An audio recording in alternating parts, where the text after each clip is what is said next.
दर्शकों, हमारे बीच में मनीष मित्तल साहब है, जो कि प्रमुख समाज सेवी होने के साथ साथ Loni road timber market merchant के अध्यक्ष भी हैं। और हर बार कोई ना कोई एक ऐसा जनजागरण टॉपिक लेकर के चलते हैं जिससे कि जागरूकता आती है। आज का टॉपिक हम रख रहे हैं कि बच्चा अपना कैरियर किस दिशा में बनाए, कहाँ कैसे बनाए। मनीष जी, क्या कहना चाहेंगे करियर को लेकर के? सर्वप्रथम मैं आने वाली गणेश चतुर्थी जो कि 7 तारीख को है, जी। पूरे अपने साथी संबंधी देशवासी साथ और क्षेत्रवासी सभी को हार्दिक बधाई दूंगा। और गणेश चतुर्थी का अवसर आए और गणेश जी हमारे घर में विराजमान हो। वैसे तो हमेशा के लिए हमारे घर में जी, विराजमान जी, रहते हैं जी, जी। गणेश देवता। तो जो एक कहते हैं कि गणेश जी अब के बरस जल्दी आओ, जी, तो मैं तो ये मानता हूँ गणेश जी हमारे दिल में और घर में हमेशा वास करते हैं। रिद्धि सिद्धि गणेश जी हमारे घर में वास करते हैं। जी। तो ये गणेश चतुर्थी का अवसर पे सभी को हार्दिक बधाई और अति उन्नति और लाभ सभी व्यक्तियों को प्राप्त हो। और जो भी जिस भी क्षेत्र में जहाँ भी काम कर रहा है, चाहे वो शिक्षा के क्षेत्र में काम कर रहा है, चाहे अपने अन्य व्यावसायिक काम कर रहा है या किसी भी अन्य क्षेत्रों में काम कर रहा है, तो मैं सभी को चाहूंगा कि गणेश जी उनके घर में रिद्धि सिद्धि और तरक्की लेके आए। और बच्चों के लिए तो खास तौर से प्रेमी है। हाँ, हाँ, हाँ, बिल्कुल एकदम 100% बच्चों के लिए तो एकदम बहुत प्रेमी हैं गणेश जी। तो उनके करियर, क्योंकि अभी जो है हाफ ईयरली जी, सेमेस्टर जी, बोलते जी, हैं, जी। जो सितंबर का माह होता है, जी। इसके अंदर में स्कूल जाने वाले व्यक्तियों के लिए भी और कॉलेज विद्यार्थियों के लिए भी सभी के लिए आधा सेमेस्टर होता है ये। बिल्कुल। तो इसके बाद में जो है उसका जो 12वीं क्लास के अंदर में बच्चे हैं, जो शिक्षार्थी हैं और जो क्या नाम या अन्य अन्य उसमें शिक्षा संस्थाओं में पढ़ रहे हैं, उनके लिए ये जो आने वाले जो 6 महीने हैं, ये इनका करियर ओरिएंटेड होता है। जी। तो इस विषय में मैं भगवान से प्रार्थना करता हूँ कि इनको सद्बुद्धि और ज्ञान दे, ताकि जो है वो अपने करियर को चुनने के लिए अपने सद्मार्ग पे चल सकें। मैं ऐसी भगवान गणेश जी से प्रार्थना करता हूँ। मनीष जी, क्या कहना चाहेंगे करियर को लेकर के, जहाँ बच्चे चिंतित हैं, वहाँ पेरेंट्स भी बहुत ज़्यादा चिंतित रहते हैं कि किस दिशा के अंदर इस बच्चे को डाला जाए? देखिए दिशा और निर्देश की बात मैं हमेशा ही करता हूँ। मैं खुद भी बहुत ज़्यादा एजुकेटेड नहीं हूँ, जी, है ना? मेरे पास बहुत ज़्यादा बड़ी डिग्रियाँ नहीं है, परंतु क्या होता है कि एक ना आपको समाज से ज्ञान मिलता जी, है, जी, जी। पेरेंट्स से ज्ञान मिलता है और माता-पिता से ज्ञान मिलता है और आपके परिवार से ज्ञान मिलता है। वो ज्ञान भी जो है, जो हम स्कूल के अंदर में एबीसीडी सीख के आते हैं, उस ज्ञान के बराबर का ज्ञान होता है, जिसके अंदर में अनेकों-अनेक तरीके के ज्ञान हम प्राप्त कर कर के अपनी सीमाओं को, अपनी तरक्कियों को पा सकते हैं। अब माननीय प्रधानमंत्री मोदी जी ने भी कई बारी चीज़ों को देखा कि कई चीज़ें ऐसे इस पिछले 10 वर्षों के अंदर में करियर से रिलेटेड हुई हैं, जी, जी, कि जहाँ पे लगता था कि कभी किसी बच्चे का दिन नहीं है, तो वो एक पेपर में फेल होकर जिसको पूरा साल खराब हो साल जाता था, खराब है। तो उन्होंने उसको 4 हिस्सों में बाँट दिया कि आप 4 हिस्सों में पेपर दीजिएगा, तो हो सकता है आज का दिन नहीं है, तो कल आपका दिन अच्छा हो, अच्छा। तो आपकी ओवरऑल रेटिंग जो है अच्छी रेटिंग आ जाए और आपको एडमिशन मिल जी, जाएगा। जी, जी। इसी तरीके से जो उन्होंने जो चीज़ें करी है अभी एजुकेशन सिस्टम के अंदर में, हालाँकि बहुत सुधार की ज़रूरत है जी, एजुकेशन जी। सिस्टम में। अभी हमारे यहाँ बहुत ज़्यादा रिक्वायरमेंट है, फंडिंग की रिक्वायरमेंट है, बिल्कुल। सुधार की रिक्वायरमेंट है। पर लेकिन हाल-फिलहाल में भी जितना भी कार्य हो रहा है और उसके अंदर में जो भी उन्होंने किया है, उन्होंने जो किया कि आप जो है नंबर गेम हुँ, खत्म कर दिया, जी, कि 99 नंबर, 98 नंबर, तो जो एक किसी तरह से मैनिपुलेटेड नंबर आते थे, जी, जी। वो सब खत्म कर कर के अब उन्होंने ग्रेडिंग। ज्ञान पे कर दिया है हुँ, कि आपकी वैज्ञानिक आपका मनोविज्ञान आपका कितना तेज है, आपकी मानसिकता कैसी है और आप किस सोच विचार के व्यक्ति हैं और क्या आप जा कर के आप उस कॉम्पिटिशन के अंदर में उस एंट्रेंस एग्जाम को किस वे में दे सकते हैं। बिल्कुल ठीक। तो उस मार्किंग के ऊपर में उन्होंने पूरा सिस्टम कर दिया है। अब वो 99, 98, 99 97 का वो गेम खत्म। खत्म होकर के आपको पूरे सीटेट के माध्यम से जो उन्होंने एंट्रेंस कॉलेजों में करी है, जी, जी। वो एक अनूठा उदाहरण है शिक्षा के लिए, जिससे कि अब जो है कोई भी बच्चा, हुँ, है ना, वो किसी भी तरीके से किसी बड़े से बड़े कॉलेज में एडमिशन ले सकता है। तो ये तो रहा हमारा शिक्षा में एडमिशन और इससे रिलेटेड चीज़ें। रही करियर की बात, मैं हमेशा मेरे 3 बच्चे हैं, अपने बच्चों को भी यही समझाता हूँ और अन्य बच्चों को भी मैं यही समझाता हूँ, परिवार के बच्चों को या साथियों जी, को, जी। बच्चों को, कि करियर जो है आपको अपने अंदर की अंतर आत्मा जो आपकी कहती है, वो करियर चुनना चाहिए। सामने वाले की दृष्टि को देख करके और सामने वाले को देख करके अपने उसके पीछे होड़ नहीं लगाने चाहिए। अभी क्या हो रहा है, हर बच्चा जो है लाइब्रेरी में जाके पढ़ता है और सभी कहते हैं कि हम यूपीएससी की तैयारी कर रहे तैयारी। हैं, ठीक है? हर बच्चा कहता है मैं पुलिस की तैयारी कर रहा हूँ। हर बच्चा कहता है मैं सरकारी नौकरी की तैयारी कर रहा हूँ। अरे भाई साहब, सरकार में कितने, आप 140 करोड़ की जनसंख्या, क्या सरकार में लग जाएगी? आप बताइए। सबको नहीं मिल सबको तो मिल नहीं सकती है। निश्चित तौर पे मैं ये नहीं कह रहा हूँ आप तैयारी करिए, अच्छी से तैयारी करिए, परंतु आपको जब लगता है कि आपका समय जो है 22-23 साल की उम्र के बाद में, जब आपको लग रहा है कि आपने एक चांस लिया है और सरकारी नौकरी के अंदर में आपकी नौकरी नहीं लग पा रही है, तो ऐसे बहुत सारे चीजें हैं, स्वयं का व्यापार है, आत्मनिर्भरता जिसे बोलते हैं, सबसे बड़ी। सबसे बड़ी आत्मनिर्भरता। तो आप आत्मनिर्भर होकर के बहुत सारे ऐसे प्लेटफॉर्म क्रिएट हुए हैं। आज तो दुनिया जो है अपने आप आत्मनिर्भर होकर के नए नए डिजिटलाइजेशन की तरफ चला है। जो आप देखिए ना कि किस तरीके से चीजें बदलती जा माने रही कि हैं। सरकार की अगर हम बात करें तो एमएसएमई का भी बहुत बड़ा रोल रहा है इस छोटे आत्मनिर्भर को हाँ, बहुत अच्छा। साकार करने के लिए। आज एमएसएमई के अंदर में रजिस्ट्रेशन कराने के बाद में, जो कि पहले खाली मैन्युफैक्चरिंग यूनिट के जी, साथ जी, था, जी, जी, आज जी। एक ट्रेडर को भी दे दिया। जी, जी। आज एक ट्रेडर भी एमएसएमई में रजिस्ट्रेशन कराने के बाद में लघु उद्योग में और ये अपने व्यापार के अंदर में आज आसानी से आसान ऋण मुद्रा वो ले सकता है जी। बैंकों से, जिसकी बहुत नॉमिनल फीस। नॉमिनल जी, वो क्या नाम ब्याज दर है, जी। उस पे वो लेकर के अपने व्यापार को आगे बढ़ा सकता है। केवल और केवल आपकी मानसिकता पॉजिटिव हो और आप उसको जो है अगर अच्छे ढंग से सकारात्मक विचार के साथ आप अपने व्यापार को प्रारंभ करेंगे, तो निश्चित तौर से आपको मैं बता रहा हूँ कि इतना स्कोप है। आज एक बहुत बड़ा ब्लैक होल है। आप देखिएगा कि अभी मैंने यूट्यूब के माध्यम से मैं देखता रहता हूँ, नई नई लड़कियां जी, आज रोड के ऊपर में अपनी कार्ट लगा रहे हैं जी। और वो कार्ड लगा करके उनकी अगर आप बात सुनिए तो वो क्या कहती है कि हम 5,000 रुपए पर डे पर डे कमा रहे हैं। कमा तो कितना हुआ? 1.5 लाख। 1.5 लाख। सरकारी नौकरी के अंदर में क्या मिलेगा आपको? 70-80 70-80 हजार रुपए, ठीक है ना? और उसके बाद में भी आपको जो चीजें हैं वो स्वयं निर्णय लेने की नहीं है, ठीक है बिल्कुल ना? नहीं। तो वो उस कार्ड पे लगा हुआ व्यक्ति जो है, वो जो कर रहा है, जो 5,000 रुपए कमा रहा है, वो बहुत खुश है। वो कह रहा है कि मैं आत्मनिर्भर हूँ, अपना व्यापार कर रहा हूँ। मैं ये नहीं कह रहा हूँ कि आप क्या नाम रोड को घेर के जी, खड़े हुए, जी, जी, क्योंकि जी। बात आती है काट लगाने की तो बिल्कुल, रोड बिल्कुल, पे बिल्कुल। एंक्रोचमेंट की बात आती है। ऐसे बहुत सारे स्थान जी, सुनिश्चित कर सकती है सरकार, जहाँ पे इस तरीके के, आप पहले गाँव के अंदर में आप देखते थे हाट लगते थे, जी। ठीक है ना? बिल्कुल। तो गाँव के बाहर एक जो है पर्टिकुलर क्षेत्र हुआ करता था और उसके अंदर में सभी जितने भी चीजें होती थी, वो वो सब अपनी वहाँ पे दुकानें वहाँ लगाया करते, लगाया। स्थापित करा करते थे। तो इस तरीके से आज भी जो है बहुत सारे हमारे पास में क्षेत्र हैं, जहाँ पे हम अपने चीज़ों को बना करके और उन कार्ड्स को लगा सकते हैं। तो अन्यथा आप बहुत सारी चीज़ें हैं कि आप दुकानें, ज़रूरी नहीं है कि आप 2 लाख की दुकान लें किराए पे। बिल्कुल। 10,000 में, 5,000 में, 15,000 में बहुत दुकानें मिलती हैं। आज कहा जा रहा है कि वेबसाइट भी एक दुकान ही है। घरों के अंदर में 20 मीटर की जगह के अंदर में आप अगर अपने खाने का कोई काम कर रहे हैं, तो वो भी तो बहुत वो भी अलाउड है। बिल्कुल सरकार ने कह रखा है, जी, ठीक है ना? करिए ना, कौन मना कर रहा है, आपको रोक रहा है? आपको ज़रूरी है कि वो जो है वहाँ पे कार्ड जा कर के लगानी है वहाँ पे? बहुत जगह है। स्वयं की मानसिकता और विचार अच्छा हो, तो आप जो है बहुत काम कर सकते हैं। रही करियर की बात, मैं डिजिटल का क्या मैं फ्यूचर है? डिजिटल का एंटायर पूरी एक जो सिस्टम आज की डेट में डिजिटल माध्यम का चल रहा है, क्योंकि हमसे पहली वाली जनरेशन, हमारी जनरेशन, हमसे आगे वाली जनरेशन और उनसे आगे वाली जनरेशन, वो हमसे बहुत वो पैदा ही हमसे तेज दिमाग लेके हो रहे हैं। हम लोगों को मोबाइल समझने में अगर 25 मिनट लगते हैं तो उनको 5 मिनट 5 मिनट। लगते हैं। तो वो डिजिटल की दुनिया में तो पैदा ही हुए हैं।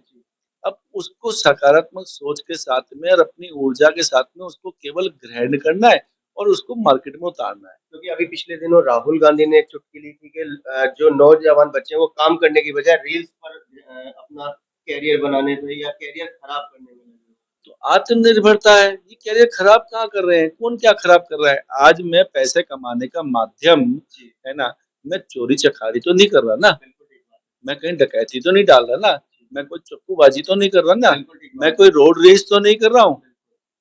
मैं जो है एक डिजिटल माध्यम के नाम से, इन्फ्लुएंसर के नाम से, यूट्यूबर के नाम से या फूड ब्लॉगर के नाम से अगर मेरे को कुछ माध्यम ऐड करने का, अब जो लोग ऐड करने जो कलाकार आप टीवी पे देखते हैं, तो टीवी कमर्शियल पे, उन पे जो एक्ट्रेस एक्ट्रेसेस जो ऐड करती है दंत मंजन का, तो क्या वो उनको क्या कहेंगे आप? बिल्कुल ठीक बात वो एक बड़ा माध्यम हो गया, बड़ा पर्दा हो गया। ये भी ये तो छोटा ये छोटा पर्दा हो गया। ये भी मगर तो छोटा है लेकिन ग्लोबल छोटा है, ग्लोबल है है। और वो पूरे विश्व के अंदर में फैल रहा है। जी, और इस माध्यम से ये जो कमाई का माध्यम है कि वो इन्फ्लुएंसर बना करके अपने 50,000 फॉलोअर बना करके 1 लाख फॉलोअर बना करके या 5 लाख 10 लाख फॉलोअर बना करके, और उन्होंने कुछ छोटे दुकानदार मझोले दुकानदार हैं उनका वो ऐड कर रहे हैं, उससे वो पैसे कमा रहे हैं। तो छोटे दुकानदार को भी तो एक अपना डिजिटल माध्यम पे जाने का मौका मिला ना इन इन्फ्लुएंसर के माध्यम से। भाई देखिए, आप पहले बड़े पर्दे के ऊपर में जिस एड को देने का 50 करोड़ का खर्चा है, वो उस यूट्यूबर के माध्यम से 10 लाख लोगों तक पहुंचाने का मात्र 5,000 रुपए का खर्चा है। तो मझोला दुकानदार जो है, उसकी भी दुकानदारी बढ़ी, ठीक है ना? और जो छोटी कंपनियां हैं, जो छोटे-छोटे फैक्ट्री अपनी लगा के बैठे हुए हैं, उनका निर्यात बढ़ा, उनका उत्पाद बढ़ा। तो ये सब चीजें जो है आज हमारे सोच और विचार की नकारात्मक चीजें हैं कि हम उनको नकारात्मक दृष्टि से देखते हैं। नहीं, प्रत्येक व्यक्ति जो भी व्यापार कर रहा है या आत्मनिर्भर है, वो व्यक्ति इस देश की लिए काम आ रहा है और इस देश की उन्नति और तरक्की में काम आ रहा है। इस बात को ये ना समझे कि मैं सरकारी नौकरी में नहीं हूँ, तो जो है मैं कुछ नहीं कर रहा हूँ, नहीं। जो भी आप कर सकते हैं, ठीक है ना? बस केवल और केवल मेरी सभी से एक ही आग्रह रहता है कि परिवार, माता-पिता और आपका समाज, उनकी दृष्टि के अंदर में कोई भी गलत काम ना कीजिए, गलत तरीके से पैसे ना कमाइए, धोखाधड़ी ना करिए, किसी भी तरीके का कोई भी अपराध ना करिए। आप बुरी संगत से बचिए, केवल आप डिजिटल के माध्यम से पैसे कमा रहे हैं। बहुत सारे स्टार्टअप है जो आज अरबोपति बन गए। अभी हमारे यहाँ पे पास में ही एक वो खाओ वड़ा पाव खाओ वड़ा पाव के नाम से दुकान खोली। तो मैं 15 दिन पहले, तो थोड़ा सा वहाँ पे रश हुआ था, तो मेरी गाड़ी 2 मिनट के लिए रुकी, तो मैंने देखा वहाँ पे लाइन लगी हुई है vada pav, which is not authentic taste of Delhi, जो कि मुंबई से आया चल करके, मुंबई से क्यों बनाता वड़ा पाव। आज तक इसका आज तक जानकारी नहीं मिली वड़ा पाव चीज क्या है। वड़ा पाव क्योंकि मुंबई में बहुत फास्ट है मूवमेंट, वहाँ पे किसी व्यक्ति के पास समय नहीं है, उनकी मूवमेंट बहुत फास्ट है। वो सुबह 6 बजे उठ करके अपना नहा धो करके 8 साढ़े 8 9 बजे उनको ट्रेन पकड़नी होती है ताकि 9 बजे तक वो अपने गंतव्य तक पहुंच जाए, अपने काम तक पहुंच जाए। तो वो लोगों के पास नाश्ता बनाने का समय नहीं होता है, तो वहाँ पे जो क्या हुआ पुराने समय के अंदर में, इतनी मूवमेंट के लिए अगर आप विदेशों में जाएंगे तो चलते चलते नाश्ता करते हैं, तो चलते चलते नाश्ता कोई आप पोहा तो खा नहीं सकते, तो बंद के अंदर में आलू बोंडा रखा, टिक्की रखी और उसको वड़ा पाव का नाम दे दिया। चला वड़ा और पाव के अंदर में पाव भाजी, पाव समोसा, ये मुंबई का कल्चर जो है ना, वो इसलिए था। हालांकि फिर वो क्या हुआ कि हमारा टेस्ट बना और हमने उसको यहाँ पे ग्रहण कर लिया वड़ा पाव। तो दिल्ली का तो टेस्ट छोले कुलचे दिल्ली का टेस्ट तो छोले कुलचे था। तो ये अब वो मैं बात मुद्दा बदल गया। वो इतनी भीड़ लगी हुई है, अब वो किसी ने तो दिमाग लगाया होगा ना, खाओ वड़ा पाव, है ना, उसने चाय का ठेका, चाय ठेका, तो अब वो मैं मानता हूँ कोई ना कोई एमबीए होगा लड़का, बिल्कुल निश्चित तौर पे एमबीए पढ़ा हुआ होगा। उनने दिमाग लगाया कि मैं ना दारू का ठेका तो चलता है, मैं चाय का ठेका अब उसके अंदर में मैंने उसके उसके मेन्यू पढ़ रहा था वहाँ पे बाहर सड़क पे खड़े होकर के, तो उसमें कई चीजों पे यहाँ पे ठंडी है ना, उसके आगे क्रॉस लिख रखा था, फिर क्या गर्म चाय मिलती है ना, तो ठंडी बियर की जगह उन्होंने गर्म आगे क्रॉस करके चाय। तो इस तरह के दिमाग लगा करके स्टार्टअप करना, तो ऐसा बहुत सारा ब्लैक होल है सरकारी नौकरी के अलावा। एमएनसीज है ना, एमएनसीज हैं जहाँ पे आपके काबिलियत पे नौकरियां मिलती हैं। रिसेशन भी आता है मार्केट में, बहुत सारे आपकी नौकरियां जाती हैं, पर लेकिन मैं उन सभी जितने भी नौकरी गंवा चुके होते हैं उनसे एक ही बात का आग्रह करूंगा, डिप्रेशन में ना आए, कोई गलत कदम ना उठाएं, और अपना थोड़ा सा विवेक लगा करके इस काम को ऊंचा और नीचा ना जान करके किसी भी काम को आप अपने पास से उत्पादन चालू कर दीजिए। आज की डेट में एयरबीएनबी, ठीक है ना, किचन्स, किचन बन नहीं है घर के अंदर में। मेरी माताजी फोर्टिस हॉस्पिटल में एडमिट थी, नोएडा के अंदर में। अब यहाँ से खाना फोर्टिस नोएडा सेक्टर 62 जाना फिजिबल नहीं था, तो प्रतिदिन जो है खाना कोई लेके जाए, एक दो दिन तो चल गया, पर लेकिन खाना पहुंचने में 1.5 घंटा लगता था। अब मैं और पत्नी और मेरी सिस्टर वगैरह वहां पे थी, तो हमने वहां पे ऑनलाइन जोमेटो पे चेक किया, तो नमिता किचन एक थी वहां पे, नमिता किचन, तो उसका हमने भोजन प्राप्त किया। तो आप बिलीव करना, माता जी मेरी 15 दिन हॉस्पिटल में रही उस पीरियड में, फरवरी के अंदर में 15 दिन। तो 15 के 15 दिन खाना हमने नमिता किचन से मंगाया, ऐसा लग रहा था जैसे हम घर में बैठ करके तवा फुल्का और वो खाना खा रहे हैं। तो मैंने फिर उसके बाद में नमिता किचन की रेटिंग देखी, तो रिव्यूज ऐसे थे, 4.5 की रेटिंग थी। तो आप क्यों नहीं कर सकते हो? हर व्यक्ति जितने भी इस दुनिया में आए हैं और इस धरती पे जन्म लिया है, सबके अंदर में कोई ना कोई टैलेंट है। किसी के हाथ में, किसी लेडीज के हाथ में कढ़ाई बुनाई का टैलेंट है, किसी लेडीज के नट्टू हाथ गोपाल की ड्रेसेस खूब बना रहे हैं, खूब बना रहे हैं, है ना, किसी के हाथ में जो है क्या नाम इसका खाना बनाने का टैलेंट है, किसी के हाथ में क्या नाम किसी को डिजिटलाइजेशन का टैलेंट है, किसी के हाथ में बोलने का टैलेंट है, किसी के हाथ में कोई कला है, पेंटिंग का टैलेंट है। तो हर हर सिंगर भी इसमें पीछे नहीं है। हर हर व्यक्ति के पास कोई ना कोई टैलेंट है, आपको उसको बेचना आना चाहिए, उसको बेचना आना चाहिए। अब मार्केट में रखिए तो सही। मेरा एक सपना है, मैं जो लाइब्रेरी चला रहा हूँ, जो बच्चों की ओनली फॉर गर्ल्स लाइब्रेरी चलती है, तो क्योंकि कोरोना और पूरा इस सिनेरियो के अंदर में थोड़ा सा एक क्योंकि आप जितना आर्थिक कमाते हैं उसी का एक चैरिटी करते हैं, तो मेरा एक सपना है कि मैं एक पोर्टल, मेरा बनाना एक सपना है, जिसके अंदर में जो गृहिणी है, महिला गृहिणी, उन गृहिणियों के लिए मैं एक पोर्टल बनाना चाहता हूँ। वो गृहिणी उस पोर्टल पे आकर के अपने सामान को डायरेक्ट सेल करें, क्योंकि हर महिला गृहिणी के हाथ में टैलेंट है।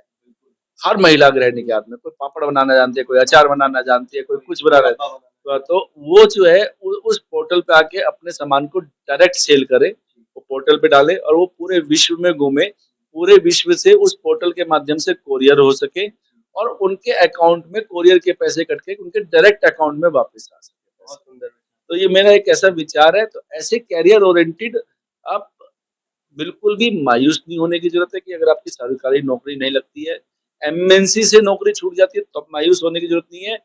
आत्मनिर्भरता जो हमारे माननीय प्रधानमंत्री जी ने वर्ड दिया है, ये इतना बड़ा वर्ड है, अगर इसको विवेक करे और सोचे तो आप मानिएगा कि आपको तरक्की करने से कोई भी नहीं रोक सकता। और आप जो है उन सरकारी नौकर से जो क्या नाम 70,000, 80,000, लाख रुपए ले रहे हो, 1.5 लाख ले रहे हो, उनसे कहीं ज्यादा आमदनी कर सकते हैं। पर लेकिन मैं उसके साथ साथ आग्रह जरूर एक बात का करूंगा, कोई भी कमाई करे, किसी भी तरह की कमाई करें, आप खाने से करें, पीने से करें, जैसे भी करें, परंतु सरकारी मापदंडों को मान करके, जो उनके नॉर्म्स हैं उनको फॉलो कर करके, कोई भी सरकारी चीजों की चोरी ना कर करके आप उनको उनको करेंगे, तो आप निश्चित तौर पे तरक्की पे जाएंगे। मैं आपको एक बात और बताता हूँ, हमारा देश जो हमारे माननीय प्रधानमंत्री जी चलाते हैं कि सब कुछ लिंक हो जाए और सारा चीज जो है बैंक ट्रांजेक्शन से हो जाए। आप बिलीव करना, मैं इस बहुत ज्यादा फेवर में हूँ। मैं बिल्कुल भी नहीं चाहता हूँ कि दुकानों के ऊपर में या कहीं पे भी कैश का लेन-देन हो। जी, उसका कारण क्या होता है कि एक दुकानदार वो उस दुकान पे बैठा रहता है, मेरी दुकान में चोरी तो ना हो चोरी तो जाए। नहीं। अगर बिल्कुल। आज जो है, आज बड़ी-बड़ी कंपनियाँ उसको अगर दिमाग नहीं लगा रहे हैं जी, जी। लोग बाग, बड़ी-बड़ी कंपनियाँ पैसे को पैसा खींचता है। हुँ, वो इसलिए तरक्की करती जा रही है क्योंकि उनके यहाँ क्या है कि वो एक कंपनी खोलते हैं, वो एक नंबर में सेल कर रहे हैं। तो टोटल स्टॉक है, टोटल इनकमिंग है, टोटल आउटगोइंग है आउटगोइंग और टोटल बैंक में पैसा आ रहा है। तो वहाँ चोरी होने की संभावना नहीं है। तो वो जो एक मालिक है वो 50 स्टोर खोलता है। जी, बिल्कुल ठीक ठीक बात। है ना? यहाँ क्या हो रहा है, एक दुकानदार एक ही दुकान खोल के बैठा हुआ है, वो चोरी का इंतज़ार कर रहा है कि मेरी दुकान पे चोरी ना हो जाए, चोरी नहीं कैश आ रहा है, कैश आ रहा है। बिल्कुल, अगर आप एक नंबर में धंधा करेंगे और बिल से काम करेंगे और पूरा ट्रांज़ैक्शन बैंक से करेंगे, तो आप एक नहीं अनेकों स्टोर खोल सकते हैं। ये जो एमबीए बच्चों ने जो स्टार्टअप करे हैं, जी, उसका माध्यम यही है, वो 50-50 स्टोर, 100-100 स्टोर खोल रहे हैं, क्योंकि वो कहीं भी ग्रे मार्केट का काम नहीं करना चाहते, वो 100% डिजिटलाइज़ेशन के अंदर में डिजिटल मार्केटिंग के हिसाब से और वो एक नंबर में धंधा कर रहे हैं, तो आज वो तरक्की कर रहे हैं। हमारा सोच बदलेगी, हमारा विचार बदलेगा, तो हमारा करियर बदलेगा, हम तरक्की की राह पे जाएँगे, हम ऊँचे कदम उड़ेंगे और पूरे विश्व के अंदर में भारत जो है सबसे बड़ी आर्थिक स्थिति में हो जाएगा। मैं ये निश्चित तौर पे कहता हूँ अगर हर बच्चा, हर नौजवान इस होड़ को छोड़ दे कि मैं पुलिस के सरकार अंदर नौकरी करूँगा, सरकारी नौकरी करूँगा या एमएनसी के अगर आप अपने विवेक से पूरा कहीं भी कुछ भी काम करते हैं तो आप निश्चित तौर पे देश को तरक्की करवाएँगे। तो ये थे हमारे बीच में मनीष मित्तल साहब जिन्होंने करियर के बारे में बहुत-बहुत सुंदर-सुंदर पॉइंट्स बताए और आने वाला कल जो डिजिटल का है, उस पर काम करने को कहा है। स्टार्टअप के लिए सरकार आपके साथ खड़ी है। ज़्यादा से ज़्यादा इस वीडियो को मैं नौजवानों से कहूँगा शेयर करें और देखें। आपको देखने के बाद में खुद ही पता चल जाएगा कि हमें हमारे लिए दिशा और दशा कौन-सी सही है। कैमरामैन पवन शर्मा के साथ राहुल शर्मा, भारत टीवी।